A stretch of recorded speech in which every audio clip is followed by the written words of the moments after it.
Welcome, everyone. It's March the 19th, 2019. It's 6:30. We'd like to begin our City Council meeting as we always do with the Pledge of Allegiance.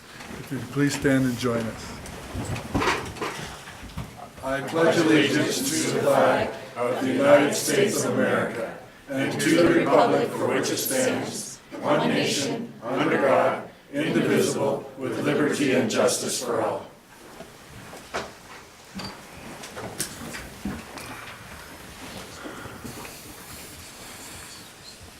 Okay, we'd like to now have roll call. Harrington, absent. McKinney. Here. O'Doherty. Here. Pierce. Here. Schuster. Here. Stalder. Here. Weaver. Here. Gabriel. Here. Shumway. Here. That's 8 present and 1 absent, Your Honor.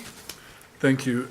Now I'd like to have our Vice Mayor, Pat Gabriel, take us through any potential changes to the agenda and setting the agenda.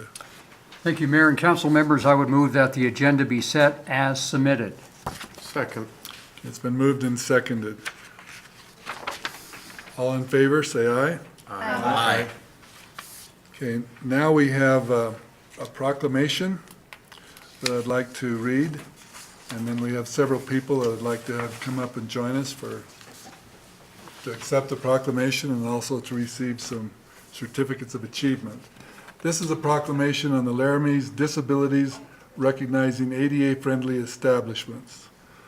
Whereas disability is in no way diminishes the right of individuals to live independently, enjoy self-determination, make choices, contribute in society, and experience the economic, political, social, cultural, and educational mainstream of American society.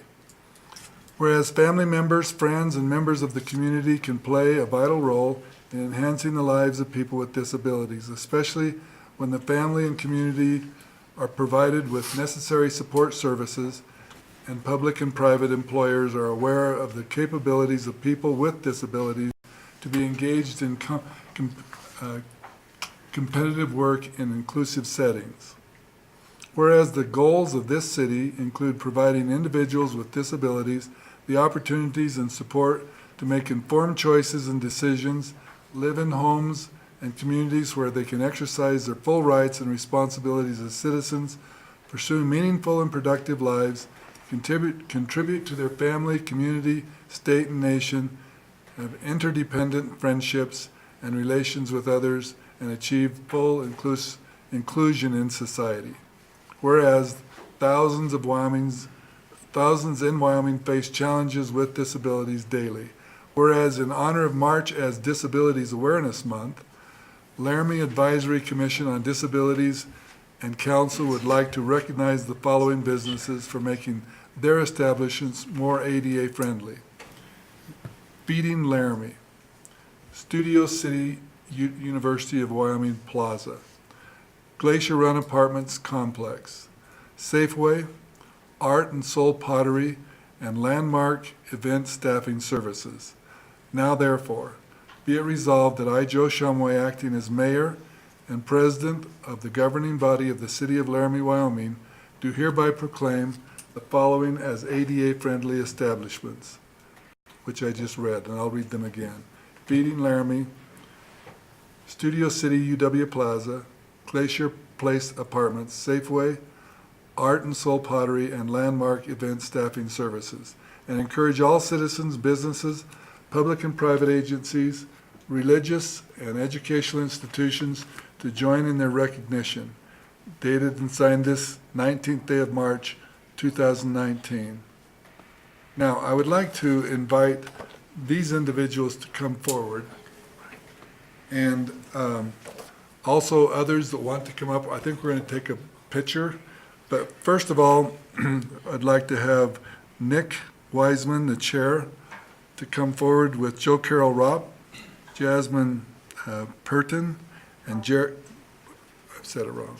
It's Pardon. That's Pardon. all I know. Okay. And Jerica Basine. Anyway, and then also to join us, we'd like to have Ember and Celeste come forward with Feeding Laramie Valley. And Then also Michaela with Art and Soul Pottery. And I'd like to have Glenn come forward with Landmark Event Staffing. So we're going to take a picture and then I'm going to hand out all the proclamation. And thank you all for joining us. And let's do the picture and then I'll hand out all these certificates. I'm gonna stand behind you a little bit. You need help? Yeah, I do. Tell me where, is that about where you want it? Just so it's in the picture. Got it. Okay, it curls. It's coming up. Are you ready? Yes, Jasmine dressed for it.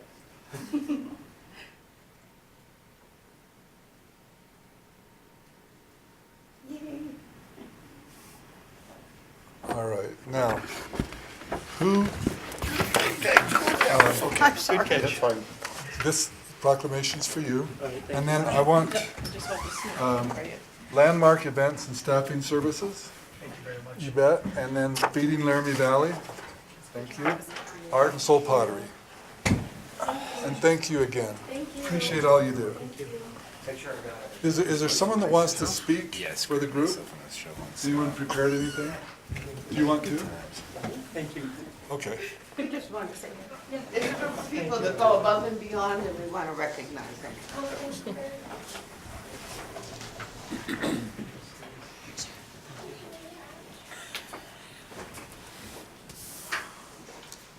All right. Okay. Now, I'd like to ask our city clerk if she would read a notice of our first public hearing. Notice is hereby given that on the 19th day of February 2019, an application was received in the office of the city clerk for a transfer of retail liquor license number 7 from Snowy Range Sports Bar and Discount Liquors, LLC, to Big D Oil Company, 1561 Snowy Range Road, Laramie, Wyoming. Public hearing to hear comments or protests relative to this license application will be held Tuesday, March 19th, 2019, at 6:30 in council chambers of City Hall, 406 Ivinson Avenue, Laramie, Wyoming. Action on this application will be considered at the regular meeting of the City Council on Tuesday, March 19th, 2019, at 6:30 p.m. in council chambers. Okay, thank you. Now, at this time, we're going to ask those that want to make comments either for or against this transfer to come forward. Also, I'd like to thank all of those that have come from out of town to be here for this. This item currently is on the consent agenda, but we still are going to have the public hearing for this. So is there anyone that would like to come forward and speak regarding this transfer? Okay, seeing none, we'll go to the next public hearing. City Clerk, would you read the notice for the second public hearing? Notice is hereby given that the City Council will hold the following public hearing at 6:30 p.m. on March 19th in City Council Chambers, Laramie City Hall, 406 Ivinson Avenue, Laramie, Wyoming, to take public comments or protests on the following: Original Ordinance Number 1995, amending LMC Chapter 12.52.525010 through 12.52.060 to update and correctly reflect rules adopted by the Parks, Tree, and Recreation Advisory Board as outlined in LMC Chapter 2.28 to 2.28070D. All information relative to this matter is available for review at the City of Laramie City Clerk's office at 406 Ivinson Avenue, Laramie, Wyoming. Anyone wishing to be heard should be present or may be represented by his or her agent at the meeting. Okay, thank you. Is there anyone that would like to make comments for or against what we're considering with this public hearing? Seeing none, we have one more public hearing. City Clerk, would you please make the announcement on the public hearing? Notice is hereby given that the City Council will hold the following public hearing at 6:30 PM on March 19th, 2019, in the City Council Chambers, Laramie City Hall, 406 Ivinson Avenue, Laramie, Wyoming, to take public comments or protests on the following: original ordinance number 1994, amending Chapter 10 of the LMC by deleting sections 10-32020 through 10-32080 and renumbering the remaining sections. All information relative to this matter is available for review at the City of Laramie City Clerk's office at 406 Ivinson Avenue, Laramie, Wyoming. Anyone wishing to be heard should be present or may be represented by his or her agent at the meeting. Okay, thank you. So, on this item, is there anyone that would like to speak for or against this item? All right, so we'll close this hearing also. Now we have some announcements, and I'd like to ask our Assistant City Manager Todd Fieser to introduce those individuals that are going to make some announcements for us. Honorable Mayor, we have 3 announcements tonight, 2 from the Planning Division, Planning Manager Taney, and then 1 from myself.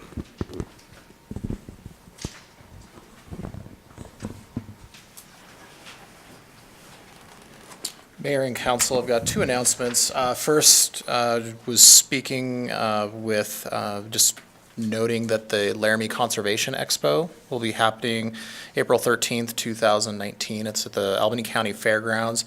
It's from 9 a.m. to 3 p.m. This is put on by the Laramie Rivers Conservation District, and I was speaking with them today about some other matters, and they asked if I could plug them, so I did it for them. So I'll be doing the same announcement at the Planning Commission come Monday, but if you're interested, there's quite a few different activities related to conservation, the environment, that are related to the Laramie area. And so if you've ever been, there's a lot of great information and opportunity to learn. So secondly, have not had an opportunity, but wanted to bring the new associate planner to the city council meeting just to introduce you to him. His name is Matthew Cox. I'm going to let him just kind of tell you very briefly about who he is and what he's about, and you should see him around. Welcome him, and come on into the office and come talk to us if you would like. So. Hey everybody. Sorry it's taken me a month to do this, but I'm from Memphis, Tennessee originally, came to UW and graduated back in 2014 with an undergrad in geography, and went on to do multiple internships and then got my master's in planning and sustainable development, and has been working for a development firm in Philadelphia for the past 2 years or so, or year and a half, and finally made it back to Laramie. So happy to be here and look forward to working with y'all. Great. Thanks, guys. Thank you, Mr. Cox. Welcome. Now, that's our. Honorable Mayor, City Council, just wanted to take this chance to make everybody aware that we've had several calls or reports of citizens who have answered phone calls from a person that identified themselves as a city government employee. This person states that they are recontacting individuals with insurance information, and please be aware this is a scam.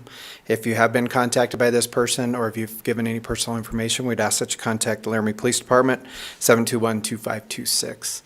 I thought this was exceptionally important because they've actually been spoofing our caller ID number also, and so it shows up as a City of Laramie number, and right now there's nothing that we can find to correct that action. I'd be happy to answer any questions. All right, thank you. They're getting sophisticated, aren't they?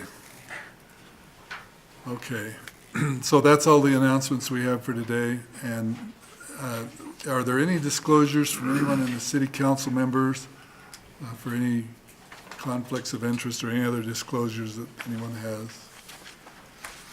Okay, seeing none, we'll go back to our Vice Mayor, Pat Gabriel, to complete the approval of the consent agenda. Thank you, Mayor. I would move that the consent agenda be approved and that each specific action on the consent agenda be approved as indicated. Second. Okay, it's been moved and seconded by Councilor O'Doherty. Roll call. Harrington, absent. McKinney. Yes. O'Doherty. Yes. Pierce. Yes. Schuster. Yes. Stalder. Yes. Weaver, Yes. Gabriel, Yes. Shumway. Yes. That's 8 yeses, 0 nos, and 1 absent, Your Honor. Okay, so the consent agenda has been approved. And again, thank all of you that came for the items on the consent agenda. We now move to our regular agenda, and the first item on the regular agenda is item number 10, Councilor O'Doherty.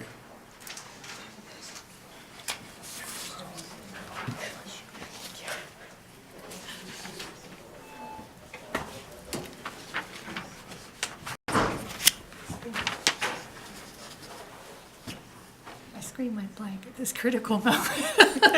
Here, let me. Somebody else open it. Okay. It's item number 10. Here you go. Okay. With great joy, I move to acknowledge and approve the City of Laramie entering into the Safe Harbor Landowner Cooperative Management Agreement with the Laramie Rivers Conservation District for the 41-acre site consisting of off-channel wetlands within the floodplain and predominantly on the western bank of the Laramie River, depicted in the attachment with the motion. Second. Okay, it's been moved and seconded. Acting manager, or not acting, assistant city manager. I guess you're acting manager right now, aren't you? We're holding the wheels on the bus right now. Honorable Mayor, City Council, just a quick staff report. This is, would be signing into an extension or into cooperative agreement with an existing agreement that was with the land when the city accepted it about 2 years ago. The land was accepted as a Parks and Recreation parcel with full knowledge that the owner had entered into the Safe Harbor agreement with the U.S. Fish and Wildlife Service. And I believe through all of our research, we've found that it is probably prudent and safe to enter into this agreement with the U.S. Fish and Wildlife Service also. Okay, are there any questions from anyone on the council? Thank you. Anyone from the audience who would like to have any questions or comments regarding the Safe Harbor Agreement for the Wyoming Toad? Back to the council, any comments? Roll call. Harrington, absent. O'Doherty, Yes. Pierce, Yes. Schuster, Yes. Weaver, Yes. McKinney, Yes. Stalder, Yes. Gabriel, Yes. Shumway. Yes. That's 8 yeses, 0 nos, and 1 absent, Your Honor. Okay, so that has been approved unanimously. Next item is item number 11, Councilor Gabriel. Thank you, Mayor. I would move to approve Resolution 2019-25, approving the submission of a proposal to host the Wyoming Association of Municipalities 2020 Summer Convention and authorize the mayor and clerk to sign. Second. Okay, it's been moved and seconded. Do you want to introduce that? Sure, City yeah, Clerk. I'd be happy to introduce it. WHAM has sent out information to all of the municipalities asking for proposals to host the WHAM 2020 Summer Convention. So this resolution is just asking for authorization to submit a proposal. We do have facilities capable of hosting approximately 300 attendees. And we have several things of interest throughout our community to not only interest the attendees, but also their families that come with them. So between having the venue and also having hotel accommodations and everything to host that many attendees, we felt like this may be a good opportunity. One thing Janine wanted to note as well is that the current council that's seated right now would also be the council next year that would be hosting this event. So if we were awarded the proposal, we would ask for some of the council members to get involved in the committee for putting this together, as well as being involved in, asking for support throughout the community. So she felt like that was something of note, whereas if we were to go for 2021, we could potentially have a different council seated at that point. So with that, we'd be happy to answer any questions. Okay, let's start with Councilor Doherty. I'm ignorant about, does this commit us to money, or is it money we would be searching from, like, the tourism board, or what? So it is a combination of both.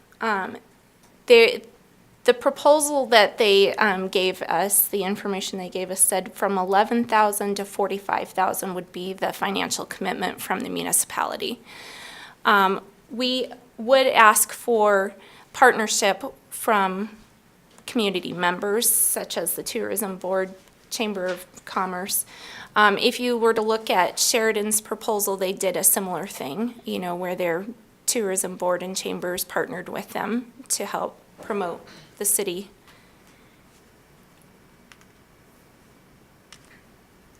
That answers your question. Anyone else who would like to have any questions? Councilor Stalder. That's a big difference, 11,000 to 45,000, and what's listed on the budget and fiscal information is 15,000. Would there be any control over that amount of money, or?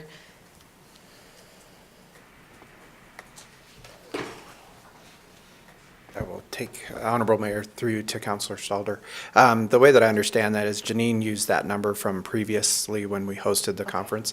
And through the work of fundraising, plus the operations, that it ended up being about a $15,000 commitment from the city of Laramie. So the 15,000 is after possible donations. Sorry, through you, Mayor. Correct. Honorable Mayor, through you, that's correct. Any other questions? Councilor Weaver. Thank you, Mr. Mayor. So if I understand this correctly, what we're saying is that would be the cap on the commitment that we would make, would be the 15,000. Mr. Mayor. Let me say this. We will not, our proposal will be to accept the bid, and then however, you know, we can determine the way that we're going to host. So if we want to put a cap on that, that would be determined by the city council. But what we're going to accept it, and then we're going to do, you know, in the past, we have had commitments from Tourism Board, from different individuals and businesses that have contributed to this, and the money that the city contributed ended up being the 15,000. And as you know, with 300 people in town, it is a financial benefit to the community, and so that's one of the reasons why we're interested in doing this. City Clerk. Janine did mention that her belief as to the cap of 45, you know, in their range they gave, was that when we hosted the 2012 convention, Klaus Hansen had donated money towards the Wildcatter Suite and the event that happened up there. And they included all of those donations in the total that they gave them at the end of the convention. So that's her belief as to why they're saying 45. 15 is what Janine was suggesting would be our initial amount that would be brought, you know, the city's portion, but it could potentially be more. It just would depend. Of course, we're looking at the most cost-effective venues and stuff to see, you know, what we can do to showcase our community, but also keep costs down. Absolutely. Councilor Weaver. Just quickly then, Mr. Mayor, you know, and I appreciate the fact, Mr. Mayor, that the staff isn't suggesting that we spend the maximum amount of money possible on this. I certainly understand that, and I think other council members that have asked questions about this do as well. My last question is, what line item would these dollars come out of? City council. Would that come out of the city council discretionary budget line item? Yeah. All right. Well then, Mr. Mayor, that satisfies me. That's what that pool, at least in part, is for activities like this. But then I would also say to council, I think there's only what, Mr. Mayor, our city staff members, $60,000 in that budget line item. So if we spend $45,000, then our spending at discretion is somewhat limited after that. Thank you. Okay, thank you. But Councilor Gabriel, I have a question. okay, and then we'll go back to Councilor Doherty. But out of that 45, we hope to have help from the Albany County Tourism Board and maybe other private businesses in town, I would think. Correct. That's our, Thank you. that is our goal. Hopefully it will be to where we don't spend anything, but that's not very practical. We'll still have a cost to bring this. Councilor O'Doherty. I have a question. So I see that it benefits the community and we could increase lodging taxes, but don't those taxes go to the tourism board? They don't go to the city, right? Tax exempt. Does it go, where the funds. lodging tax, doesn't that go to? It goes to the state, and then a portion of that comes back to the tourism board. But again, that's not the, the largest, in my opinion, the largest benefit is for the businesses that are here while we host that, hotels, motels, restaurants, and other stores where when people come to town, they're going to be spending money in our community. Councilor Schuster. A lot of those spending will include our 6% sales tax. So the top 2 cents do directly come back to us, and we will benefit from that. Will it be 15,000? I don't think it will be, but what will happen for other businesses in town will greatly benefit them. So. City Clerk. We would also like to include, if you choose to do this proposal, things such as the fact that we were just awarded 22nd place in the community for good places to live, So that's part of what we would include in the proposal. Right. The top 100 best cities for livability in the United States, and that's out of 35,000 cities and towns that were considered. They picked the top 100. We are the only community city in Wyoming that received recognition in the top 100. So we're number 22. And that's amazing to me. Councilor Doherty. Would the events be at the UW Convention Center, which is, their meals are tax exempt from what I can see? Honorable Mayor, through you to Councilor O'Doherty. The events haven't been secured, or locations of the venues haven't been secured at this time. We've offered out that we could host it at multiple different locations, whether it's at the high school in Catered Inn, or on the University of Wyoming property, or at the Hilton Garden Inn, Hilton Garden? Yes. The UW Convention Center. The convention center, at those realms. We haven't quite come to that. We just know that we've got multiple venues that we are penciled in on that we could potentially host those activities at. Right now, we're just checking on availability, and they are available, and so we feel confident that we could host. Any other questions from the council? Any questions or comments from the public regarding the WHAM convention for 2020? Okay, back to the council. Any comments? Roll call.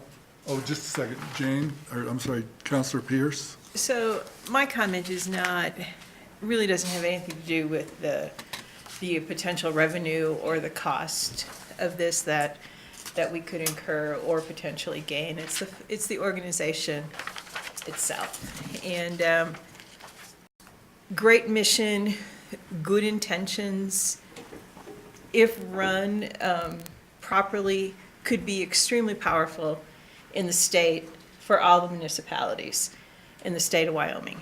Unfortunately, it's not the case. They have fallen down, in my opinion, in their efforts and work with our state government, and it is unfortunate. So I will not be supporting this, nor will I be supporting our membership to this organization in the future. I think, like I said, of good intentions, great mission, they've fallen down, and they need new leadership, and they need new leadership. So. All right. Any other comments from the council? Roll call. Stalder. Stalder. Do we have a comment or something? No, we're going to go with the roll call. Okay. No. Harrington absent. McKinney. Yes. O'Doherty, No. Weaver, No. Pierce, No. Gabriel, Yes. Schuster, Yes. Shumway. Yes. That's 4 yeses, 4 noes, and 1 absent, Your Honor. Okay, so that agreement fails, and so we will not submit an application for the WAM conference for 2020. Let's now move on to item number 12. Counselor McKinney.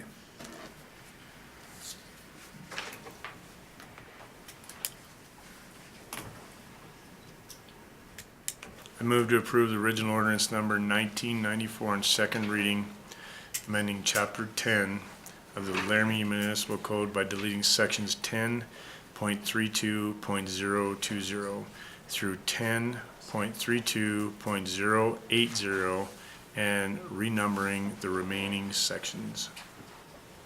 Okay, Assistant Chief Terry, did you want to introduce this? Good evening, Honorable Mayor, City Council. Just a second, if you would, please.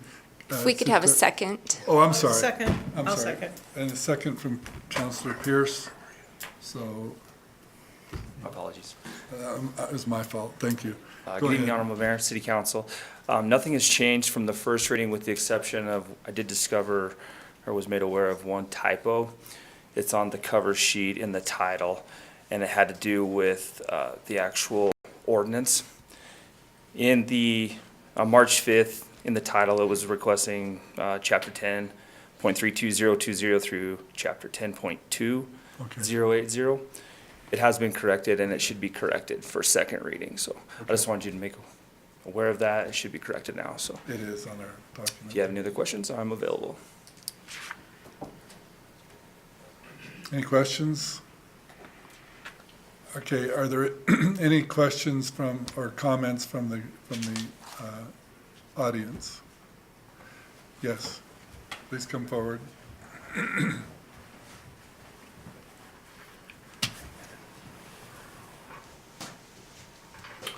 Good evening, my name is Tim Hale, and in respect to this proposal for the curfew, what I've read, This is on This is the on- removal of the, Yeah, this is on bicycles, registration of bicycles. oh, whoops, yeah, I don't have it, there's no Sheets. menus out there. You must We have don't have, ran we have a out. small group, and yet there aren't any out there. yeah, we must have, Well, I apologize. I made the connection. We'll ask you to come forward later. Anyone else in the audience who would like to make comments regarding this Bicycle license. bicycle licensing? Back to the council, any comments from the council? Roll call. Harrington absent. Pierce. Yes. McKinney. Yes. Stalder. Yes. Weaver. Yes. O'Doherty. Yes. Schuster. Yes. Gabriel. Yes. Shumway. Yes. That's 8 yeses, 0 noes, and 1 absent, Your Honor. Okay, so that item passes, and it'll go on to third reading, which will be on the consent agenda unless someone wants to move it to the regular agenda. Now we go to item number 13, Counselor Gabriel. Thank you, Mayor. This deals with the Park Rules Ordinance revision, and this, I would move to approve original ordinance number 1995, amending Chapter 12.52 of the Laramie Municipal Code by amending sections 12.52.010 through 12.52.060 on second reading. Second. It's been moved and seconded by Counselor Schuster. Assistant City Manager Todd Feaser. Honorable Mayor, City Council. Not much has changed since last time. We did do a little research on different curfews around around surrounding communities or different park hours that they do, since that seemed to have the most comments and questions related to the ordinance last year. I will note that in the staff report that we did add a recommendation for some changes to that language that could be possible to help clarify any language if so necessary. I'd be happy to answer any questions. Could you just highlight changes from the first reading to the second reading for us? But Honorable Mayor, I think that would require an amendment. Amendments, okay, but- I see what you're saying, Yeah. okay. All right, any questions for Mr. Feaser? Counselor you? Stalder? Mayor, thank you. So you put some neighboring communities that have these park hours. Have you, or did you do or find in your research any data on if they had less vandalism or they were able to prosecute people that were committing these crimes more frequently or with better accuracy? Honorable Mayor, through you to Councilor Stalder, I didn't find any information. I was speaking with the former park manager of mine over in Cheyenne about what they've found, although they deal with a significant amount of vandalism over there, similar to when I was there. Vandalism seems to occur regardless of what you do. It's not necessarily something that occurs during the correct hours or isn't something that happens. One of the things that he did point out to me is that, one of the reasons that we had that in Cheyenne was simply because the interior sides of our parks weren't lit very well. The playgrounds aren't lit very well, which is true for Laramie also. And really the safety factor of playing on playground structures after dark is not really very good. And also with the paths being dark and not well lit, anything to give the police a better stance as they're in the park was what we were going for there. There is no specific data related to vandalism that we were able to find. What are the other types of crimes that you were talking about that occur in the park? I mean, I thought it was mostly vandalism, but. Honorable Mayor, through you to Councilor Stalder, we do get vandalism, we do have a couple of other things, there's assaults or fights that occur in the parks that happen where they can get into dark spaces and take care of those situations. I'm not sure of any that have happened here, but. Is that everything? Okay, Yes, thank you, Mayor. all right. Counselor McKinney? Mayor Schumer, thank Yes. you. Where to begin? We still have the issue of that you have on here that all of the walking paths will be open to the public 24 hours a day. So theoretically, people can still be standing in the middle of the park in the walkways 24 hours a day. Honorable Mayor, through you to Councilor McKinney, I don't know that we've actually deciphered that at this point because there has been no amendment. When we originally discussed this, and I thought, the pathways in the parks would be no system. We do have clear defined boundaries of where the parks are and pathways that go in through Washington Park or through Labonte Park, which are the only two I'm really cognizant of being established pathways through parks. They're not lit, they're not safe, and I think they could be construed as inside the park. It's also a matter of where law enforcement decides to go. If somebody's just moving through the park, I really doubt that they would do anything to prevent that if they're moving through, but if they do have any congregation or anything going on, then they have that ability to stop and make contact at that point. Counselor McKinney? Joe Shomai, thank you. Mayor? Okay, on that, do we have any data on how many arrests and how many calls we get a night? Honorable Mayor, through you to Councilor McKinney, I do not. Counselor McKinney? Might I ask Assistant Chief? Yes. Assistant Chief, Eric? do you happen to know any of this information? Honorable Mayor, Councilor, I do not have that with me tonight. It's definitely not a every night occurrence by any means, and probably more on the rare side than on the nightly side. Counselor McKinney? Mayor Shomai, thank you. Back to my Assistant City Manager. So, do we have any data on how many people have been hurt in the middle of the night, tripping on a stone or a stump, or falling off of a piece of equipment because they're going through the middle of the night, or playing on the equipment?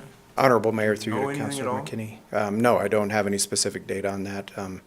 I can just tell you from a user standpoint, that's simply not a safe location to encourage people or to allow people to continue to use the playground equipment or the pathways that are unlit at night. Counselor McKinney? Mayor Shomai, thank you. How many years has that park been there?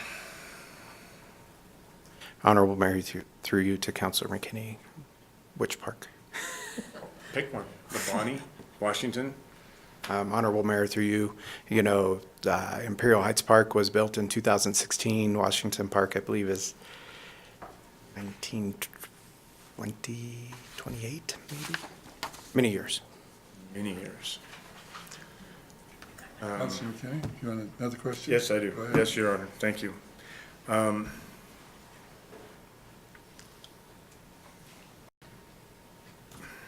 think I'm more of a comment than, Okay, we'll come I'll to wait comments. for the We'll have comment part. comments.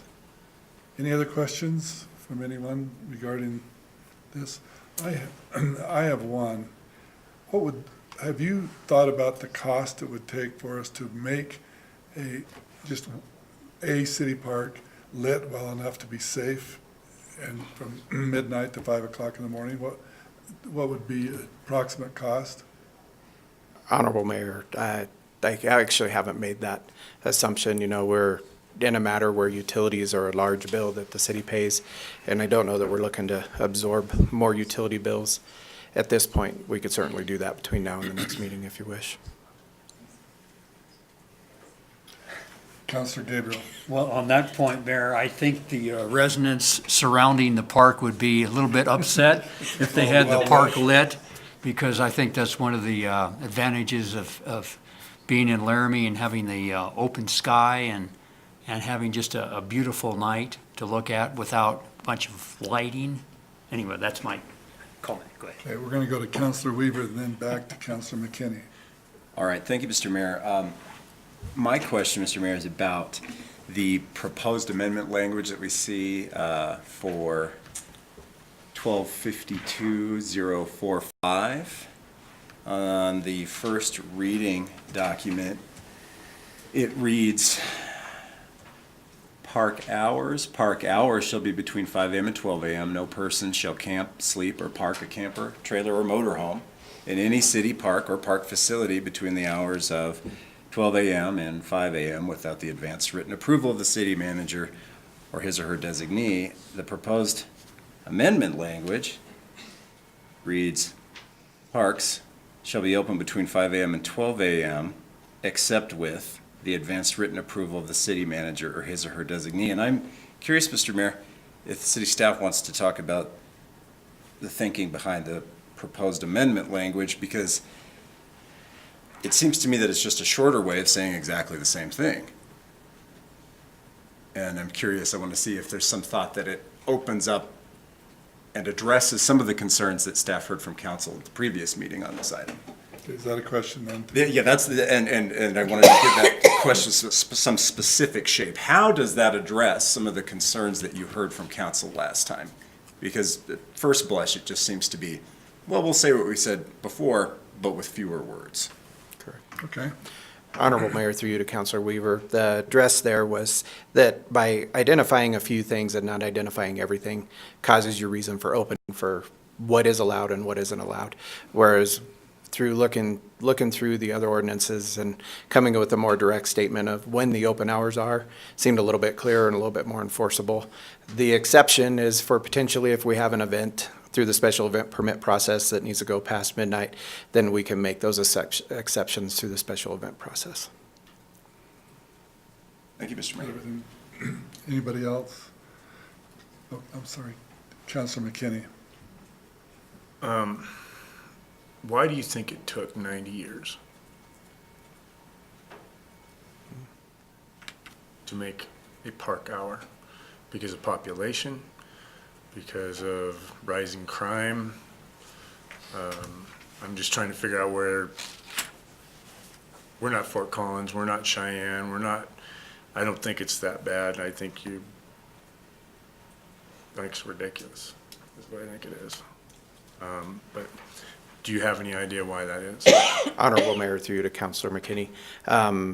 If I was to pinpoint anything, it was the reason that it's come up at this point is my board asked to look at the park rules and to suggest changes that they thought would make the parks a better, more comfortable location, and this is how we addressed it through research as we went through. Councilor McKinney. Yeah, thank you.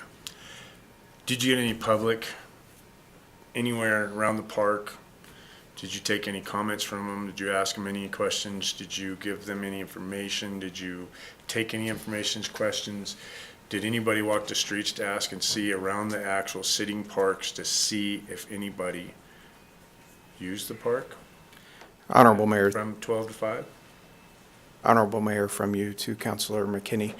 We did have our Parks, Tree, and Rec advisory boards are advertised. We did have 2 public comments during the period. One was related to the allowance of metal detecting versus digging in the parks. The other one was a gentleman that was there, and he was generally in support of the changes. I don't remember that he made anything specific. And then, we did offer a public hearing tonight that received no comments.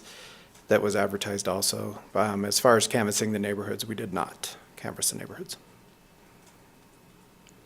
Okay, any other questions?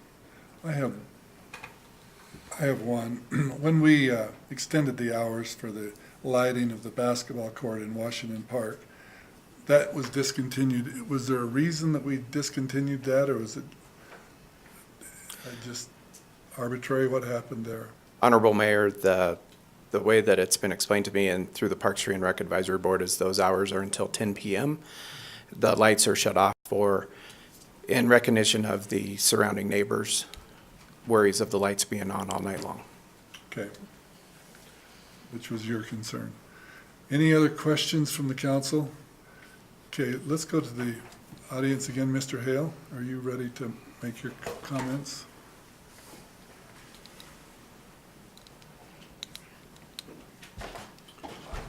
I haven't changed my name since the last one, but this curfew, the way it's written, I don't know if it's 12 a.m. to 5 a.m. or 5 a.m. to 12 a.m., but there's no such thing as 12 a.m.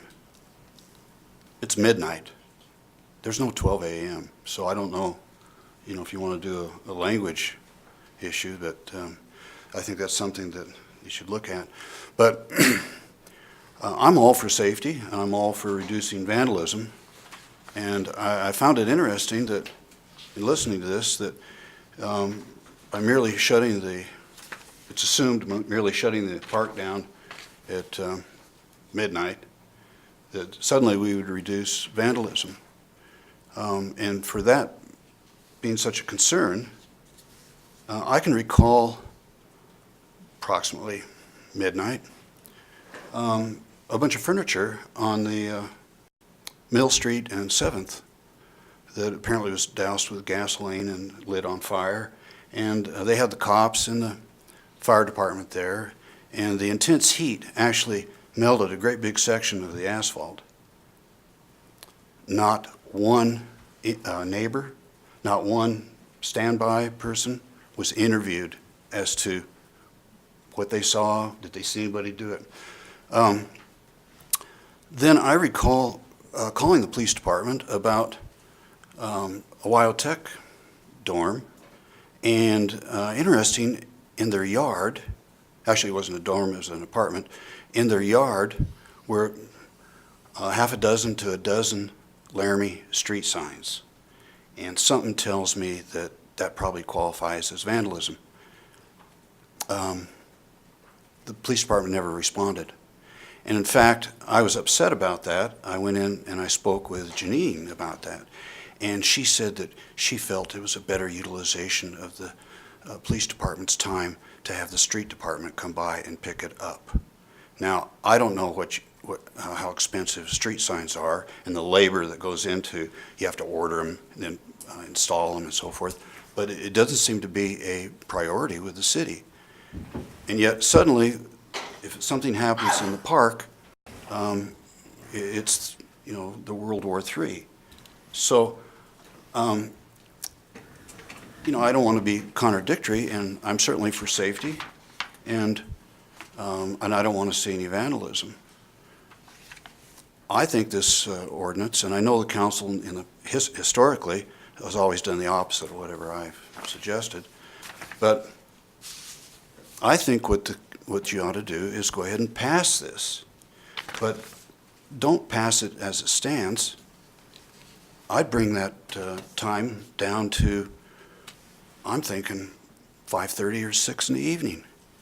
And people need to be off the streets. And in fact, rather than tell us the public what we can't do, I think you should tell us what we can do. I think, the list would be a lot simpler. And, you take horseshoes. If you recall, a number of years ago, our former police chief had a royal hissy fit about some junior high girls throwing missiles, which were French fries. I'd rather be hit by a French fry any day over a horseshoe. I think we ought to ban horseshoes. Those guys out there playing golf, if they had an errant ball going 60 miles an hour, I think we ought to shut that down. And then when you determine what the public can do, that the public should have to come down here and get a permit. Of course, that's going to cost. And you have a certain time frame in which you can do all this. So don't just stop at the park. Make it inclusive of the whole city. In fact, I think you could probably even go out of the city, like the city has tried to do before with this donut area. Just keep going and make it a police state. I think you're on the right direction. Mr. Hale, could you please sign the paper? Thank you. I'd like to make one more comment, please. Okay. And that is, certainly there could be some exceptions. And I think those exceptions would be, for example, city employees. If you recall the last time I was here, I showed you a picture of the former police chief who failed to shovel his sidewalks. And I gave that picture to the council with the understanding that I was going to get it back, and I never got it back. And the last person that I tried to get that from was our city attorney. And I feel it's his responsibility to get it back to me. And if he's waiting for a grievance, I will file one, and I will get my picture back. Thank you. Is there anyone else in the audience who would like to make comments? Yes. And welcome. Could you help drop the...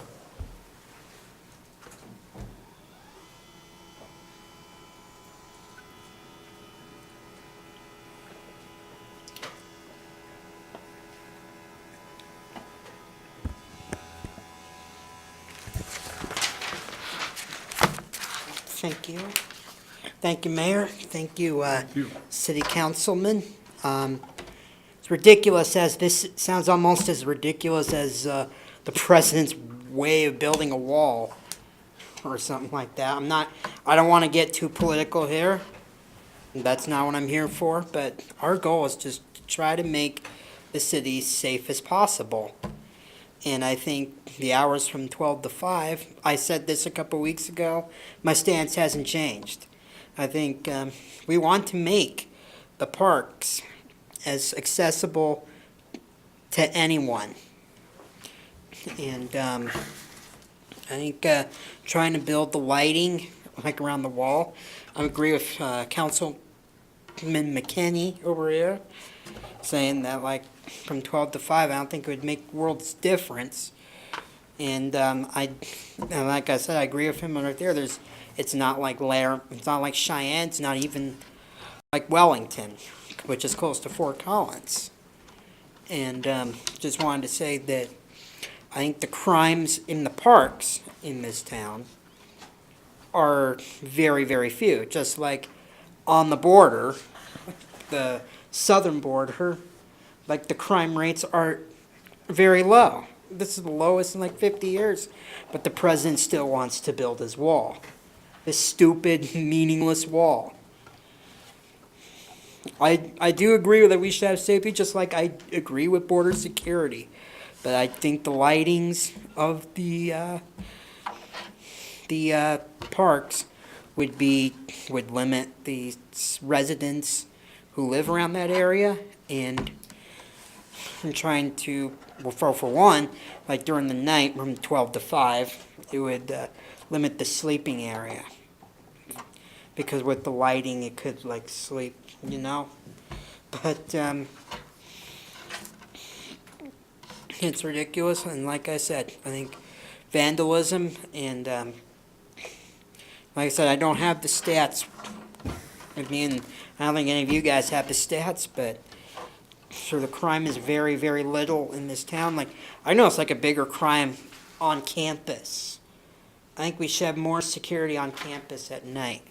Because I know the last few years, I know when I was at UW, there had been several sexual assaults on campus, which shouldn't happen, and there should be more security, like at the dorms and at the fraternity sorority row, to help keep UW a better community. Okay. Thank you. And for the record, would you give us your name and then be sure to sign on the way out? Oh, Sam? Yes. Thank you again, Sam.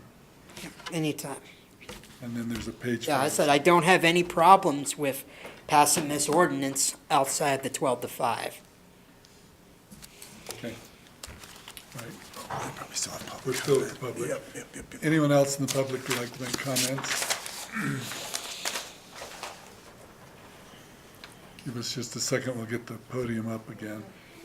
So I didn't mean to be too political there, but I was just trying to make reference. Thank you for your comments. Free speech, sir.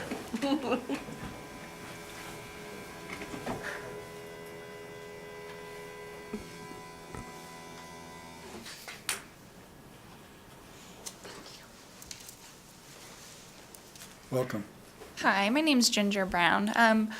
I frequently will go to Undine Park in the summers outside of the 5 to 12, like at night. Mornings not so much, but at night it's nice out. It feels good. We want to walk the dog. We're up late on the weekend. So I personally make a V-line right for the park because, sidewalks around town are a little rough. Like, the grass is typically a safer option to walk around in the dark. So I don't know, I just wanted to put that forth, that I do take advantage of the park. So. Okay. Thank you. Anyone else would like to make comments regarding this item?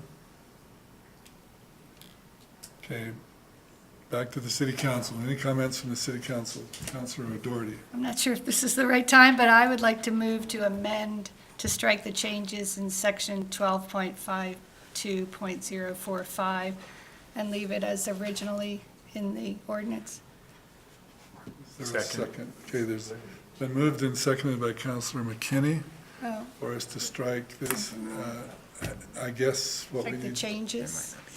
is that clear enough for the consideration from the council on the amendment?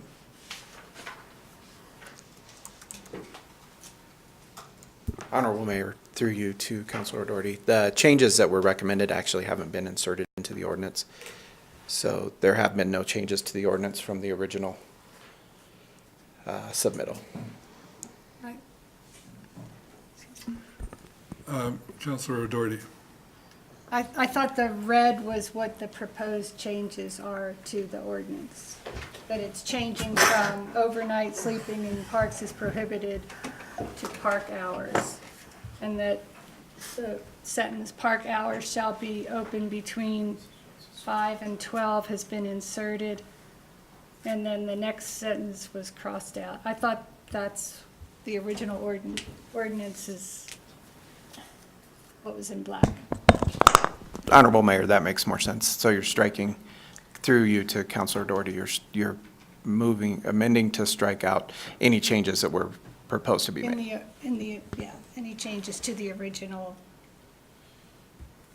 section. Point of procedure, though, Mr. Mayor, the way to do that wouldn't be by amending, it would be just to vote the proposal down. Is that correct? But that would be the.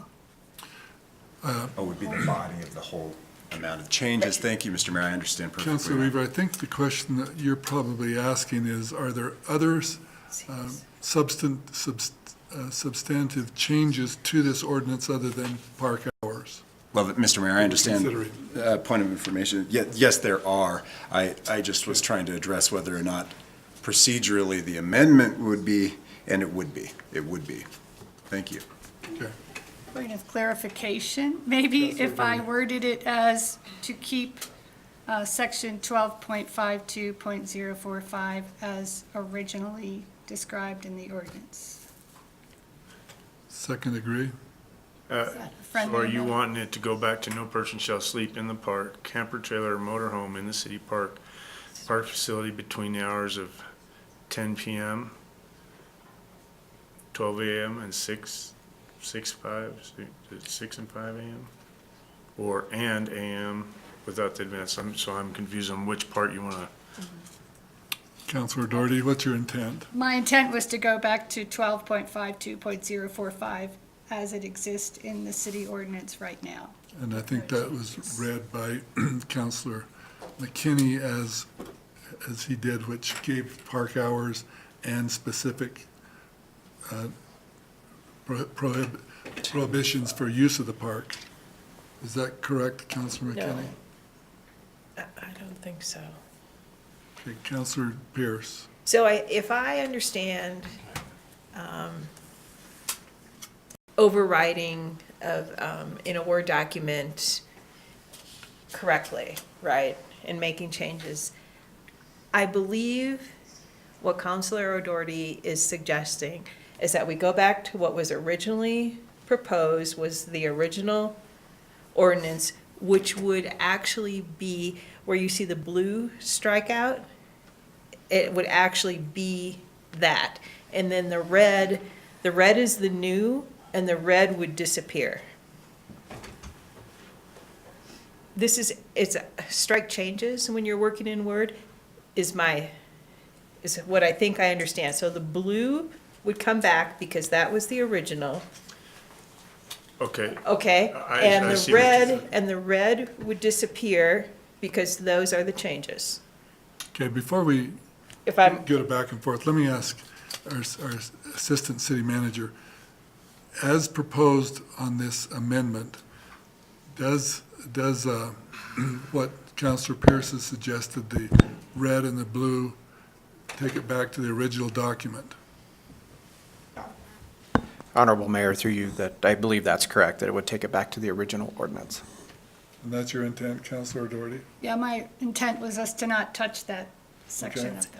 Counselor, before we keep going on this, you've seconded this, correct? Yes. Okay, now, did you have another question? We're taking the red out, that's it. Yes. So there is not going to be any between 5 and, And there will be, my understanding, there'll be no red, no blue, because the blue would be proposed. no, the blue would become black. The blue would be Okay. as it was. Okay. as it was. All right. Yeah, As long as the 5 a.m. to 12 a.m. is gone and it's just the camping, sleeping, and back to the original ordinance, I'm okay with that. Okay, all right. Any further discussion from the council? Councilor Weaver? Thank you, Mr. Mayor. People might be surprised that this item, Mr. Mayor, has generated so much debate, but I think what we are concerned with on the council is the public comment that we've received that this is somehow impinging on people's freedom to use the park at whatever hours they see fit.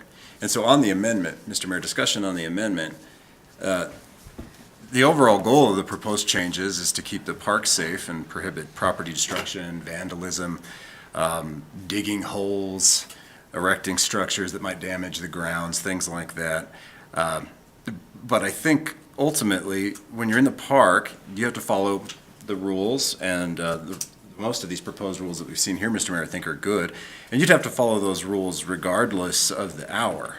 Again, the big discussion is about this issue of designating hours. And so I'm curious, because I have a lot of respect for the work that they do, what discussion was generated from our advisory board with regard to this topic, if any. Maybe the discussion focused on other areas of the document that we see before us. But I'm curious if the Assistant City Manager, Mr. Mayor, might talk to us a little bit about that. Okay. Mr. Feaser? Honorable Mayor, through you to Councilor Weaver. The Park Street and Rec Advisory Board really didn't discuss hours in depth. It was mostly related to some of the other rule changes about what's allowed, what's not allowed, and becoming more general. The proposed amendments did pass 9-0 through the Park Street and Rec Advisory Board. Thank you. And Mr. Mayor, the reason I ask that question is because sometimes you're surprised at what generates discussion. And in this case, the rest of these ordinance changes seem to be generally acceptable both to members of the public and the council. It's this issue of the hours. So what we're doing now isn't trying to be critical of the work that has been done by the staff or the advisory board in this capacity to help bring forward changes to the parks. It's just that this wasn't really vetted probably as it should have been, because it's a different scenario, it's a different meeting, it's a different set of concerns, and the public participation isn't what it always is at city council. So this is kind of a natural thing to happen. And Mr. Mayor, the reason why I take pains to explain that is it's not as though this was discussed endlessly at our Parks Advisory Board and unresolved or voted with a 5-4 vote. It's that this issue is being vetted now before the council with that public input. So I'm supportive of this. I think the rest of the changes make sense, and I think I've heard comments to that effect around the council dais up here. I haven't heard any objection to the other any of the other changes from the public, but it seems to be that this issue of being able to walk through the park at whatever hours you may see fit is the crux of the argument, and I find it difficult to recognize justifications for why we shouldn't allow that. All these other things we don't want people to do at the park at any time. And that makes sense. But the hours, I'm not sure. So on the amendment, Mr. Mayor, I believe I'm in favor of it. Okay, speaking in favor of that. Councilor Gabriel. Thank you, Mayor. Could I have the Assistant Chief Terry up to the mic for one quick question? Maybe just a clarification on our discussion on how your department feels about this 12 to 5 situation in the park? Honorable Mayor, through you to Councilor Gabriel. We're going to enforce whatever ordinance you pass, of course. I can tell you that the discretion of the officers is going to be primary to any of these calls we get. I don't see any of my guys citing a person walking through the park after those hours, but it would give them the opportunity to contact them. Okay. Collect the name information. If there was an incident that happened in the park, we could go back and talk to that person. But as far as enforcement, I don't think that you would see that being cited regularly. Thank you. Anyone else? Councilor McKinney. Assistant Chief. The only thing I ask is, it doesn't matter whether there's a time or not. If you feel any time, day or night, you see somebody that looks suspicious, you're allowed to contact them. Yes? Honorable Mayor, through you, Councilor McKinney, we can make a consensual contact with anybody. However, without a crime being occurred in our presence, if it is a consensual contact, we don't have the power or the authority to keep them, ask them questions, ask for ID, anything like that. So, not in the power that you're expressing. Councilor McKinney. Thank you, Mayor. No, I just mean that you feel somebody needs contact. It doesn't matter whether it's day or night, regular business hours, or whether it's night hours. You can still make that contact regardless of whether you're going to think that you're going to stop something from happening. Just the presence of you being there, that could deter them. Yes. Honorable Mayor, through you, Councilor McKinney. Yes, day or night, we can step out and contact somebody. Again, though, if it's consensual, they can tell us to. Yeah, I'm not going to go there, but they can tell us they don't want to speak with us. Right. I get it. Okay, is that everything? Yeah, I'm good. Okay. I'm good. Councilor Weaver. Thank you, Mr. Mayor, and I'm sorry, but for the second time on the amendment, this question may be probably more appropriate for the city attorney. Have we, within this, and I'm looking through it now, but this is the cover sheet, I'm not looking through the body of the ordinance, which I will do now. We listed penalties originally in this ordinance for violation of any of these park regulations. If I may, Mayor, I think it's just the general penalty provision. Which is? Up to, Mr. Mayor. Up to a $750 fine. All right, so a follow-up question to that, Mr. Mayor, is that if by designating these hours in city ordinance, if someone is in the park after those hours. Potentially, although unlikely, as the Assistant Chief told us with regard to discretion that's exercised by the police force every day, and I understand that, but potentially, or at least on paper, by being in the park during those hours, they have subjected themselves to potentially this general penalty. Because we've said in ordinance that you can't be in the park, or we've said the park hours are, we haven't actually said you can't be in the park, but we've designated the park hours as, if you're there, is it unreasonable to assume that you could be subject to that general penalty? Mr. Mayor. Council, that's correct. On paper, any ordinance that you violate, you can be fined between $0 and $750. All right, thank you, Mr. Mayor. It seems to me that that is not reasonable, and once again, I support the amendment. Okay. Any other discussion regarding the amendment? Councilor Stalder. If we're changing the language in the 12.52.045, do we also need to change on the previous page the proposed park sign rules then? To just reflect no overnight camping? Mr. Beazer? Honorable Mayor, through you, to Councilor Stalder, I would say that you don't. Those are proposed sign changes. Those will reflect what ordinance, and that's what they're intended to do now, and they'll reflect whichever ordinance is passed. Okay. Anyone else have any questions regarding the amendment? Okay. Now, we have asked questions. Have we gone to the audience regarding the amendment?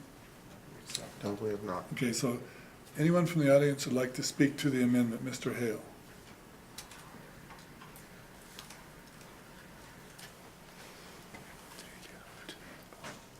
I listened to Officer Terry's comments and the questions that were posed to him. And if I understand this correctly, you could conceivably, you could have a neighbor that witnessed someone driving through Labonte Park, veering off the road, taking their vehicle, driving up on the grass, mowing over the slides and so forth. They get a description of the vehicle. They call the police department. The call goes out. A cop just happens to be in the neighborhood, sees a vehicle that matches that description, but according to Officer Terry, if he didn't witness it, apparently there's no probable cause to stop that person and interview them. I don't believe it has to be consensual. I think there's sufficient information there to warrant probable cause. And the other thing that strikes me kind of odd is the use of this word discretion. I realize it's a pretty common thing, but I attended the news conference that our county attorney had over the Ramirez shooting, and she stressed how you have to have a policy, an ordinance. You have to have things spelled out, because when you use discretion, an officer's discretion, things can go south. And that's what you've opened up. You've opened up a can of worms. And you should put this, there should be a policy, and all the cops have to follow it, rather than this discretion. When you start using discretion, things get out of hand, and it becomes unmanageable. So I do believe that if this ordinance fails, that if someone's walking through the park at 1 a.m. and a cop has some suspicion and chooses to stop that person and interview and get their name and ask them what they're doing, and if that person says, go pound sand, I'm not sure that there's much that the cop can do about it. But I believe they can contact them. And I think that's important. You know, and this is how cases are started. Frankly, if there's been a report of some sort of vandalism in the park, and it just happens to coincides with the time that somebody's walking through the park, I think the cop has every right to stop that person and ask him, did you see anything?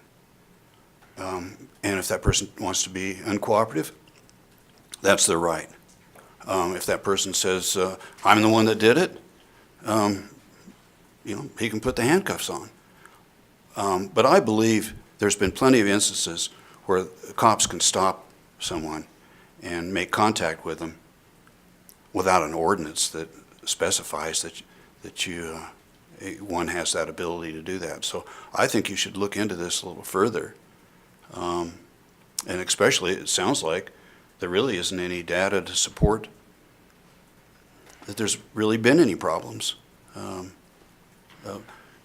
Compare downtown, and all the buildings have been vandalized when the bars close. And yet, we're not discussing that. We're worried about the park. So please consider that. Thank you. Mr. Terry, do you want to respond on consensual contact? I can clarify. I mean, Honorable Mayor, obviously, if someone drove through the park, took out the slides and damaged property, that clearly is a crime. Way different than the scenario that I believe Councilor McKinney was posing to me. So I can answer any additional questions, but if there is none, then. Okay. Anyone else have any questions? Okay, any comments from the city council? Oh, I'm sorry, is there anyone else in the audience that wants to have comments or questions regarding this amendment? Council, anything further? Yeah, we're gonna, oh yes, Councilor Schuster. I'm always looking at technical things, and one of the things that popped up today was they are now making streetlights that are completely solar. So as you put in as a footing in the ground, you pull up, and then solar panels on top of that, and it will basically, you can pick your size on how many watts you want it to be too. And if we're talking just around a playground area, because I know that, like some other people have said, they've put up a playground over by Half Acre, and they have a huge amount of trash left there because some people are starting to drink in that area. And the teachers complain about that a lot. And I think if we had a little bit of light there where, I'm not talking about huge street lights, downward facing only, not facing any housing, I think that would be a good feasible thing to do. Yes, you have an initial cost, but they're guaranteed 5 years not to even have a battery fail. So no electrical bills for 5 years, no bills of any kind for 5 years. I think something like that, if we feel we're having a problem around the playground equipment, would be warranted to look at. Thank you. Any other comments from the council? Yeah, let's vote on the amendment. Roll call on the amendment. Harrington, absent. Pierce, Yes. McKinney, Yes. O'Doherty, Yes. Schuster, Yes, Stalder, Yes. Weaver, Yes. Gabriel, Yes. Shumway. Yes. That's 8 yeses, 0 nos, and 1 absent, Your Honor. Okay, so now we're back to the ordinance as amended. Is there any further questions from the council, comments from the council? I apologize, I think I made my comment too early. It's okay. Anything else from the audience? Okay, let's vote on the ordinance as amended. Harrington, absent. Weaver, Yes. Schuster, Yes, O'Doherty, Yes. McKinney, Yes. Pierce, Yes. Stalder, Yes. Gabriel, Yes. Shumway. Yes. That's 8 yeses, 0 nos, and 1 absent, Your Honor. Okay, thank you. So that ordinance passes on to third reading, and we will place this on the consent agenda, but it can be taken off if you want further discussion on the third reading for this. So now we move on to the next item on, Your Honor, Councilor McKinney? I just had a question. Will we have the new ordinance written in the third Right. reading for the consent agenda? It'll be written as we have agreed. Okay. Okay, so now we are on to item number 14, which is Councilor Schuster. Thank you. The title of this ordinance is number 1996, amending the LMC Chapter 15-14-060-E-2- d Roman numeral 4 and 15-18-010-A-2 of the Unified Development Code to allow roads to be constructed based upon engineering design principles and practices. I move to approve original ordinance number 1996 as recommended by the Planning Commission on first reading in accordance with the findings of facts, conclusions of law, and to set a public hearing for April 2nd, 2019. Second. Okay, it's been moved and seconded by Councilor Gabriel. Planning Director Teeny. Mayor and council, good evening. This is an item regarding roadway standards. As I mentioned just during the pre-council meeting, but I will mention again, this was submitted by Coffee Engineering and Survey. Any person within the city can propose text amendments to municipal code, specifically the Unified Development Code section, which is Chapter 15, through my office. We get these periodically. Most, as you realize and know, that come before you are driven by staff or through changes that we feel need to be made or issues that are brought up by council.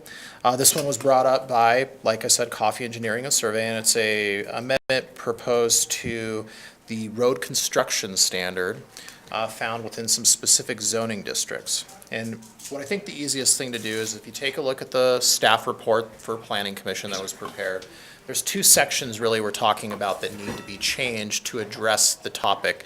And I think just going through this actually explains what those changes and how those changes will be reflected on the ground. So the first section is really, and I want to point you to the table that's found in the staff report. Currently, the way the table is written is we have different right-of-way widths required for the municipal, within municipal code for subdivisions and developments that occur within the city of Laramie. Those right-of-way widths are going to remain the same, so we're not seeing any change in that.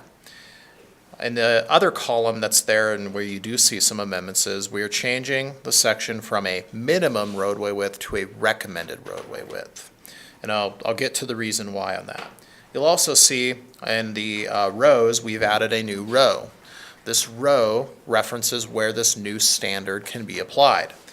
The standard is going to be applied in the I-2, the I-1, the LM, and the IP zoning districts.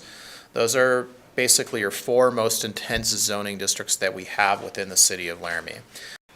In those zoning districts and under this amendment, what it does is it, once again, keeps the same roadway width as far as right-of-way. So if someone comes in with a subdivision, we still retain the 60-foot right-of-way. However, what we allow for is a reduced physically constructed roadway width. That roadway width will have sidewalks on both sides, curb and gutters, and a reduced asphalt width.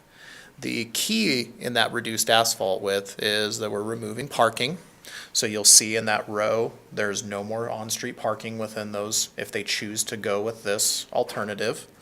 But what it also does is by changing this into a recommended roadway width, it allows for professional engineers and the city engineering staff to work together and design roads that accommodate and work in maybe some of those specific and more unique situations. You'll see in that section where the table is, there's some wording changes to reflect those items. You'll also see at the bottom there, Part B, all recommended roadway widths may be modified based on an approved City of Laramie engineering design standard. What that means is that as someone goes through the process and decides to construct, for instance, a 38-foot wide paved street, that standard would need to be approved by engineering, so the city engineering staff, to ensure that it still functions and meets all the requirements that we need as a city for having a road do what it needs to do. The other section that needs to be addressed is the section that's at the very top of the second page of the staff report that was provided to Planning Commission. Just a simple modification that actually referenced the roadway width, and we made sure that that correlated with the changes that we were made in the table. As we were going through this process, there was a lot of different discussion. One of the things that we did look at, our emergency response team has looked at this. We can run a full-sized fire truck through this width with no issues. We also, obviously, within these zoning districts, probably will see larger delivery trucks, 18-wheelers, things like that. Those can get through the design street. Those designs have been provided and at the back of the packet. In review of this too, one of the things that staff takes a look at as we do review the comprehensive plan to try to identify, is this something that we've identified as something that we maybe want to see change? One of the things you'll note is actually within the comprehensive plan, there are multiple sections throughout it that reference modifying roadway sections or modifying standards in a way to accommodate development or to address, issues that we often see as we're going through the process of working on a project. Specifically, we actually have a goal and action statement that was included that states the city should revise engineering design standards to incorporate alternative cross-sections, and it references a figure, but also to address issues such as asphalt widths, sidewalks, parkways, raised medians, and decorative improvements. In review of this, we felt that this amendment could be an amendment that would allow for alternative design, reduced infrastructure costs when we're looking at development without compromising really the functionality of the street, which is really the key in this. During pre-council, the question was asked regarding the requirement for pavement. This does not modify the fact that this is not a paved street. These will be paved to city standards. What the city engineering department requires is that depending upon the soil types, different bases and asphalt widths are required. That remains in this section of street. It's just literally reducing the physical amount of street that we're constructing in a width fashion. So kind of when you're looking at the plan view of a site. I feel like there was, Member Pierce, there was one other question I felt like you asked, and I felt I was going to bring that up, and I cannot. Do you recall? No, I don't. But you can ask it later. You got it. I will note that we do typical publication for this type of an item, so it gives the public an opportunity to make public comment on this. We did publish, and we will publish again for your public hearing that will be coming up on April 2nd. We've received no comments related to this proposal. And so with that, I'd be happy to answer any questions that you might have specifically about these changes. The applicant is here as well, and I'm sure he'd be happy to answer any questions he might have. Okay, thank you. Councilor McKinney. I guess my first question would be, are we basically shrinking the lanes down to no parking, just driving lanes, and each lane is 16 feet wide, or 16 and a half feet, right? With curb, is that including curb and gutter, or no? No, that would be, your pavement index shows here 33 feet. So that'd be 16 and a half foot, right? Mayor, council, hold on, I'm just pulling up getting the right figure here so I can. So if you take a look. Questions only one, sorry. I'll keep recognizing. Mayor and council member McKinney, if you take a look, there's a cross-section that's provided in the packet there. Right, that's what I'm looking at. It says 33 feet for the pavement, 2.5 for the curb and gutter, and then from the back side of the sidewalks is 60-foot full width?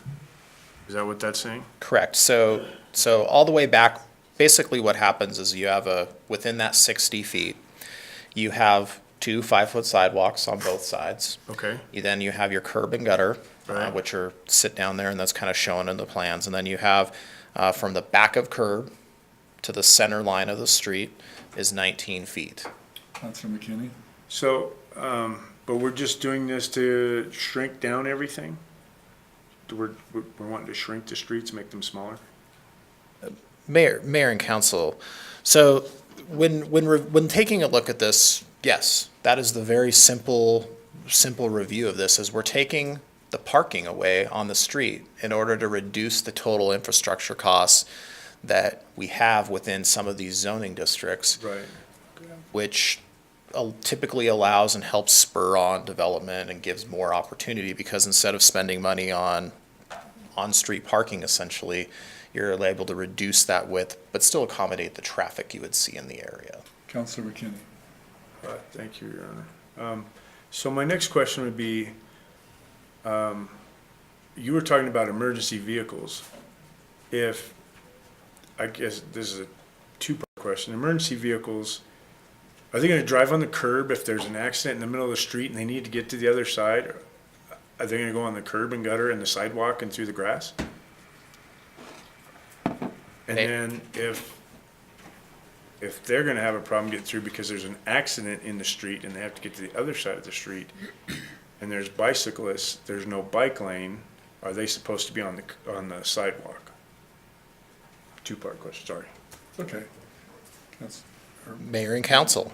So what we do when we take a look at like an amendment like this, so we have a turning model. So the model allows us to take the largest fire truck we have, which is the ladder truck, and we run it through these street intersections, okay? It doesn't have to drive through properties or do anything crazy. It can navigate the street and navigate through the intersections, which the turns are where you get stuck on a big vehicle. They can do that fine. If there is a wreck or something that's blocking a street, our emergency personnel, although I am not one of them, they will figure out a way to get around them if they need to. They do it all the time, and they would do it in this instance. The second, what was your second part of your question? Well, there's no bike path. Are they supposed to ride on the, it's illegal to ride a bicycle on a 5-foot sidewalk. A multi-use path, yes, not this. Mayor and council. So you're correct. What we would look at is through like a subdivision process or through a development process, we would look at those bicycle connectivity areas. And so remember, this is a recommended minimum design width. So Let him finish, then we'll come back. So with that, we will consider, so if, for instance, the comprehensive plan recommends a bike lane in a certain area, that 38-foot width might not be able to be accommodated. We might need to widen it out by the 5 feet to accommodate a bike lane, for instance. But what that section does is it gives us that flexibility to work that in, where all the rest of the streets might be in that 38-foot. But most local streets do not have bike lanes. This is no different, just in a different zoning district. And so as a bicyclist, you ride in the street and you flow with traffic as you're required and follow all the traffic laws. Councilor McKinney. Your Honor. What was the original, so on this scale, what was the original minimum? You're saying minimum 38-foot width. That's pavement, curb, and gutter. What was the original minimum before this? Mayor and council, this is the only thing that's ever been proposed to the planning commission or council. We've never. So to follow up of that Go ahead, question, Your follow Honor. So why are we coming forth with a minimum now? Mayor and council, because, so if you take a look at the row that's on that chart, where it says local, non-residential, I2, I1, LM, and IP. Right. You just remove that. That's what the table basically looks like today. So for instance, in those zoning districts, they would be required to follow, which is the third row, which is a local, non-residential. So it would be required to be in a 60-foot right-of-way, which that's not changing. Right. But it has to be constructed minimum 46-foot wide width. Right. Period. That's the only option you have. Okay. Build it to 46 feet. So that's where the difference comes in. This amendment is what was proposed to the Planning Commission and now before you for first reading. Councilor McKinney. Your Honor, thank you. The IP, is that industrial park? Mayor and council, yes, it is. Okay, follow-up question, Your Honor. Yes. I got to deliver a truck to an industrial park on the back of a wrecker. I'm 116 feet long. I won't make any of those corners. None. I will have to use all 4 corners to get around that corner to deliver a truck if I have to go in a 38-foot wide roadway. Is that something you did on your turning radius? Mayor and council, no. We don't model 116-foot long wrecker trucks. We don't. Just, Yeah. Your Honor, to that follow-up. Go ahead, follow up. In an industrial park, they have to bring in oversized loads, and say the road is put there generally before they build on the property, right? At 38 feet, they're gonna ruin the sidewalks. Mayor and council. I'm just saying. Mayor and council, That's all I have. most people do, when they subdivide the property, they do not know the users in which will be located within the park. And so what this does is if they feel that those might be uses that they are trying to locate within their property, they can build a wider street. There's nothing that precludes them from building the wider street, but it gives them the option to do such. And you are correct that it could preclude certain users that may want to be there, but I think that ends up being something that the property owner can make that decision, so. Councilor Just McKinney. one more question. So how would it turn out as if somebody come in and they're like, we don't need a 46 or a 60-foot roadway or 46, and they put in the 38, and the next block, the guy says, are we gonna do this down the block? Go wider, skinnier, wider, skinnier? I mean, is that gonna be allowed, or? Mayor and council, so what you'll have is through our subdivision review and design review, we're gonna look at that. There's always gonna be the potential, I mean, currently in code, if you look at the one that says local residential, we have two alternatives, 46 and 40 feet. It's a potential already today. We would make sure that, we would have to look at the design and try to avoid that. And so, but it could happen. Okay, thank you. Is there anyone else on council with any questions? Let's go first with Councilor Stalter and then Councilor Gabriel. I have a question for the applicant, actually.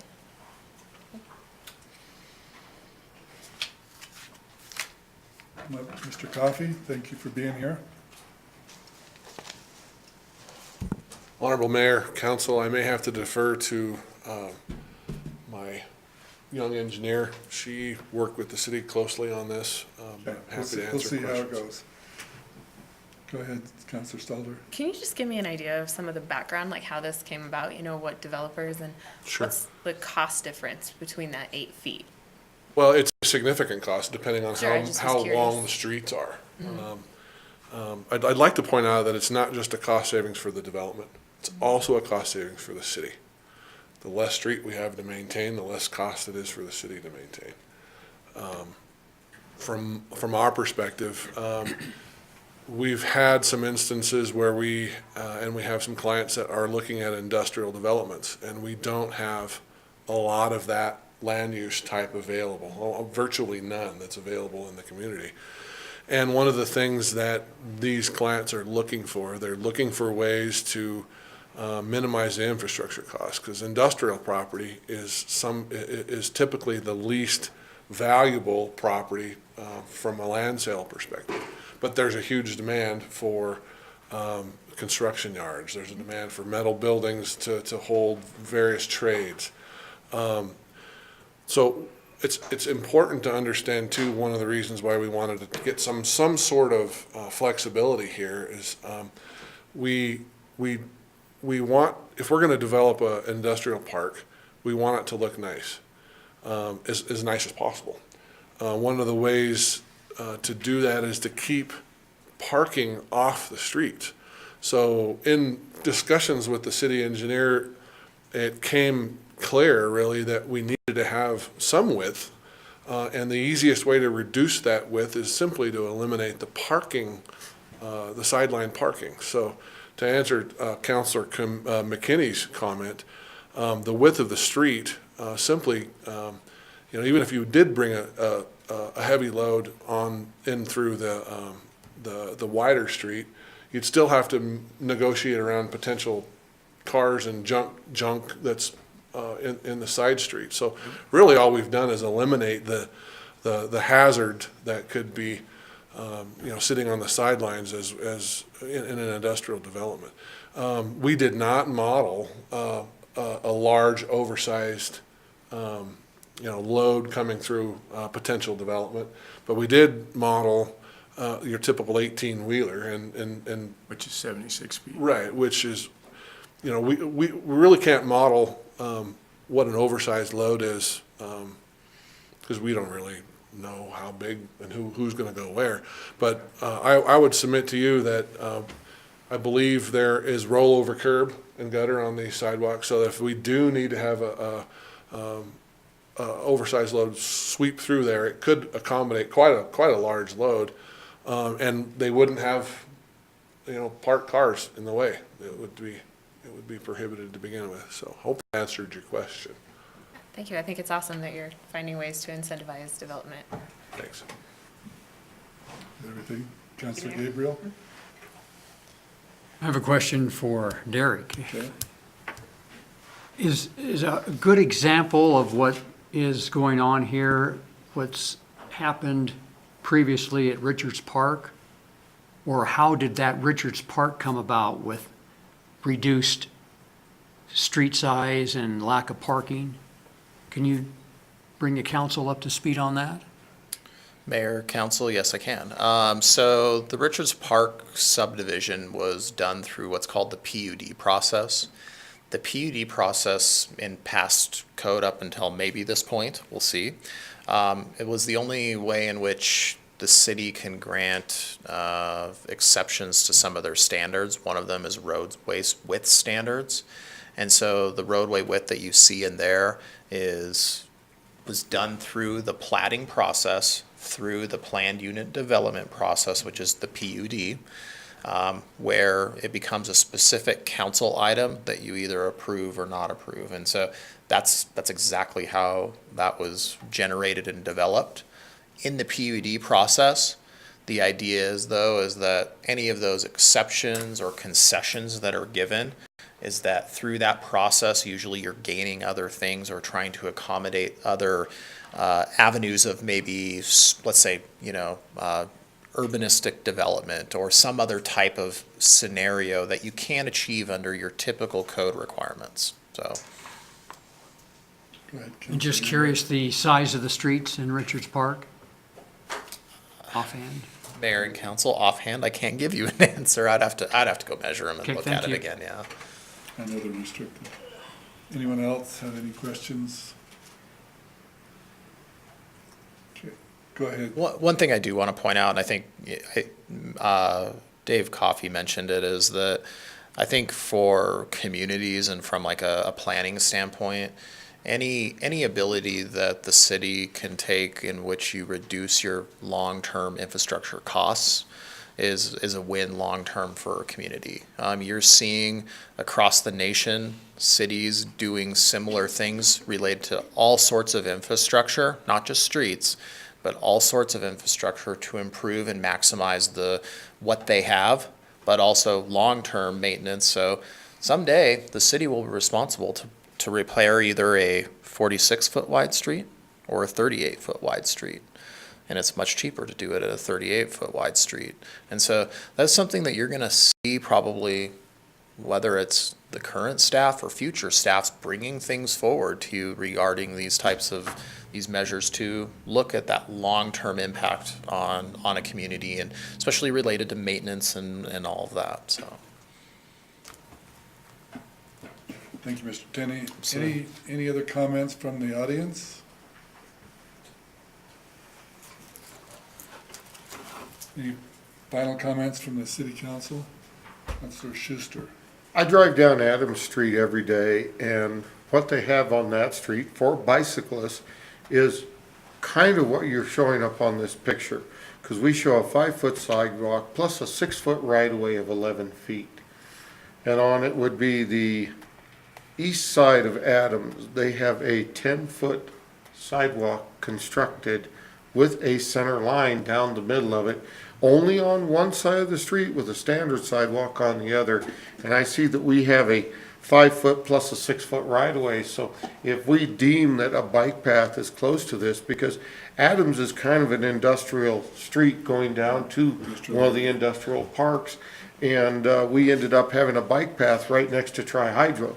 So what we show in this would be easy, very extremely easy to put that 10-foot wide bicycle path on there and still have a 1-foot right-of-way on the outside of that. So what I see here, even if we deem that it needs a bicycle lane there, it's perfectly easy to do on this if we have a bike connection to it, just like we do by Tri-Hydro going to Adams Street. So I think it's just, I like it. There's no problem with this, as far as I can see. Any other comments from council? Councilor Pierce.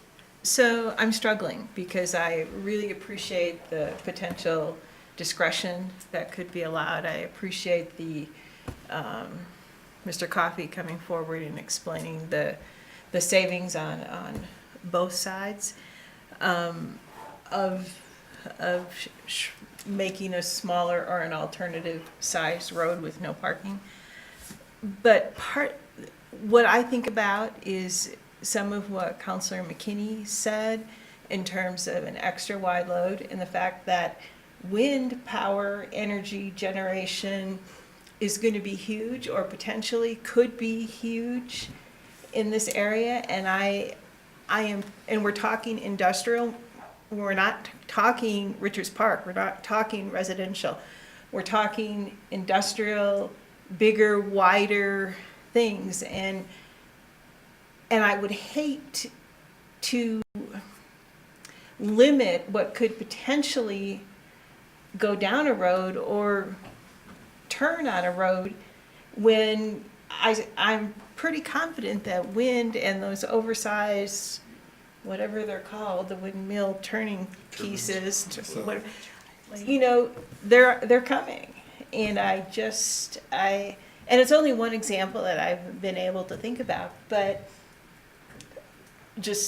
I just feel like I'm not sure this is the answer to, I would hate to see it have the adverse effect of saying the road's not wide enough, I can't develop here because I'm bringing in bigger things, and this is all industrial.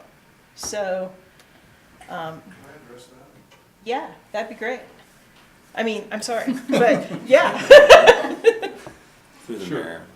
Honorable Mayor, Councilwoman Pierce, I think you bring up a good question, and the simplest way for me to answer that is that a developer is going to have some idea of what potential there is. Right. And you're absolutely right. If we're going to bring in a wind developer, that's going to bring in a 380-foot long trailer with 28 to 30 axles, this isn't going to work. We had that go down 3rd Street, if you recall. We're not trying to dictate that this is the only width of street that we're going to have available to us for an industrial development. What we're saying is that this is an option. And the changes that are being made to the code are going to allow Mr. Taney and the engineering staff some flexibility to work with the developer to get it right. Otherwise, the developer is stuck with a 46-foot wide street. He can't make it bigger. He can't make it smaller. He's got to come back to you guys and go through this process to change the code. So what we're looking for really, Councilperson Pierce, is we're looking for flexibility. We're looking for a way to, where possible and where feasible and where realistic, we can make these streets smaller. Because there are lots of industrial uses that we need in this community that don't require big, heavy traffic loads. But you're absolutely right. I think there's, I can think of a scenario where, for some reason, the Union Pacific Railroad wanted to take their land and develop that into a big, heavy industrial complex, and we had a cement plant and several industrial plants. Absolutely, you're absolutely right. We would want a wider road. We probably want even a different kind of road. Right. Well, I'm kind of repeating myself, but at that point in time, if they wanted something different, they would have to go back and go through the same process we're going through right now. We're short-circuiting it. We're giving staff an opportunity to at least discuss and come up with the best solution for the city of Laramie, and that way we don't have to take your valuable time up here discussing it every time. Does that make sense? Thank you, Mr. Coffey. Go ahead, So- Councilor Pierce. So how do you address my concern with, next week, Company X moves in and a 38-foot wide road is great for Company X. And they move out 10 years from now, or 5, or whatever, and then all of a sudden, Company Y shows up and goes, wow, that'd be great. But now the Well, road's not wide I enough. would hope at that point in time, the community has addressed the lack of shovel-ready property. Okay. You can't be flexible today for what a future use might be tomorrow. The developer, the intent of the developer is to take advantage of the market, develop a piece of property that's for sale to the use today. If that use changes in the future and we have a different developer then either we have to find a different property, or we have to retrofit the property that we have. I don't see how we can forecast Right. how to be flexible in that way. Right. I think, from my perspective, if you made it just a little bit wider and you needed it a little bit wider, and you could then say after the fact, wow, no parking now because it's a little bit wider. And then there wouldn't be any retrofitting, there wouldn't be any extra expenses, there wouldn't be any, You could certainly do that, but that just increases today's costs too. right, but And today tomorrow's costs. it's still cheaper today than it would be 10 years. It doesn't cost the city of Laramie anything to get those streets built. It costs the city of Laramie in the future when the maintenance has to happen. So Any other questions for this? He has Councilor, I have a comment again, but no Okay, question. Mayor and council, also to respond, I think too, it's important, just remember that the right-of-way width that the city is retaining remains the same. Okay, good. If in the, so if in the event, in your company, I think it was X and Y, I want to get those company names wrong, were to come through the process, if truly it was worthwhile for Company Y to be located at that property, the right-of-way width is there to increase the size of the road if they deemed it necessary. That'd be a cost on the developer, however, would allow still for that to be modified. In some instances, we could still definitely run into a situation where it doesn't work. But it gives us still that opportunity, if we had to, in those unique scenarios where that company decides it's worthwhile for that infrastructure investment, to have that happen. We see that happen often with things like water lines and sewer lines where they need that extra capacity to make their development work. Doesn't happen as often with roads, but it would at least give us the opportunity, so. Thank you. Yes, I absolutely. really appreciate that information. Thank you. Any other comments? Councilor Schuster. I look at this road, and this is great, single lane traffic. From the top of the curb to the side of the road is 19 feet. With that curb and gutter in there, we're probably subtracting 2.5 feet. So we still have 16.5 feet of lane. With our proposals we're doing, we're narrowing spots of 3rd Street down to 11 feet. This right here, this is great. This is fantastic room, since the majority of the council voted to take 3rd Street down to 11 feet in certain areas. So I have no problem with this. Okay. Any other comments? Okay, I think we're ready to go to the vote then.